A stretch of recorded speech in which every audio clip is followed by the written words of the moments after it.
কতদিন হয়ে গেল কোথাও ঘুরতে যাই না, চল আজকে একটু কোথাও থেকে ঘুরে আসি। আমিও তো তোদেরকে বললাম কোথাও থেকে ঘুরে আসি। কিরে আমরা সবাই ঘুরার কথা বললাম, তোর কিছু হয়েছে নাকি? মন খারাপ? না তেমন কিছু না, এমনি। আচ্ছা কই ঘুরতে যাওয়া যায় বল? জিশানের তো মন খারাপ, জিশানের দিকে কই যাওয়া যায়? কিরে জিশান কই যাবি? আপনারা যে জায়গায় বলেন সেই জায়গায় যাবো, সমস্যা নেই। চল তাহলে আমরা বান্দরবান থেকে ঘুরে আসি। ঠিক আছে তাই চল। ঘুরতে যাবো যে, আগে টাকা দে, পরে এক একজন এক এক দিকে চলে যাবি, পরে আর ঘুরতে যাওয়া হবে না। হ্যাঁ তাহলে টাকা ধর তোর কাছে রাখ।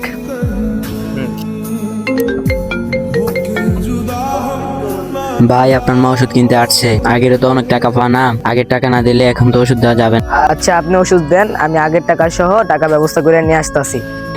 আচ্ছা ঠিক আছে, আপনার মারও ওষুধ দিয়ে দিতেছি। আচ্ছা ঠিক আছে। কিরে কোনো সমস্যা নাকি?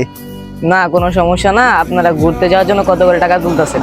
আমরা তো টাকা তুলছি, তুই টাকা কোত্থেকে দিবি বল? আরে তুই এখানে দাঁড়ায় কি কথা বলছস, আমরা কিন্তু সবই শুনছি। তুই যে সমস্যা আছে আমাদের বলবি না? তুই না বললেও তো আমরা বুঝতে পারি তুই যে সমস্যা আছস।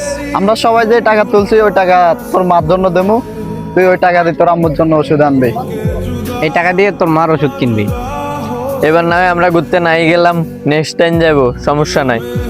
আপনাদের মতো বড় ভাই আছে বলে এই পৃথিবীতে এখনো ছোট ভাই বড় ভাইয়ের ভালোবাসা টিকে আছে।